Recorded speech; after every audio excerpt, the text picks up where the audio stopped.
À l'Est, toujours plus à l'Est, la Chine cette fois qui vient de recevoir un camouflet de la communauté internationale. Car le prix Nobel de la paix, attribué à Oslo chaque année, vient d'être décerné au Dalai Lama, le chef religieux tibétain.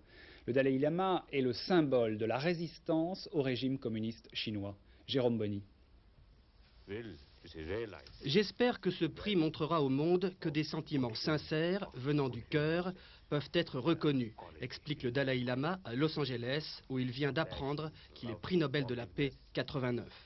Un prix qui a aussi un sens politique précis en récompensant le plus vieil opposant au régime communiste chinois, 4 mois après la répression dans le sang du printemps de Pékin.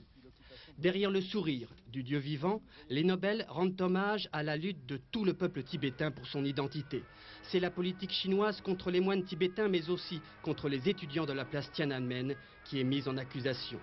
La même brutalité des forces de sécurité, la même tentative de récupération des médias officiels, condamnant les menées contre-révolutionnaires. Ce Nobel est un camouflet pour le gouvernement chinois qui ne s'y est pas trompé. Ingérence évidente dans les affaires intérieures de la Chine, s'indigne le porte-parole de l'ambassade chinoise à Oslo.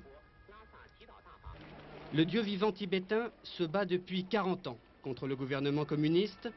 Après l'échec des tentatives de conciliation, c'est la fuite en 1959.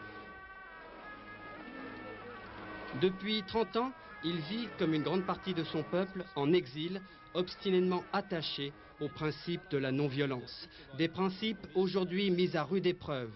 Au moment même de l'attribution du prix Nobel, ce matin, Pékin annonçait la condamnation à 5 ans de prison de 5 nonnes ayant manifesté il y a quelques jours à Lhasa, la capitale tibétaine, toujours sous la loi martiale.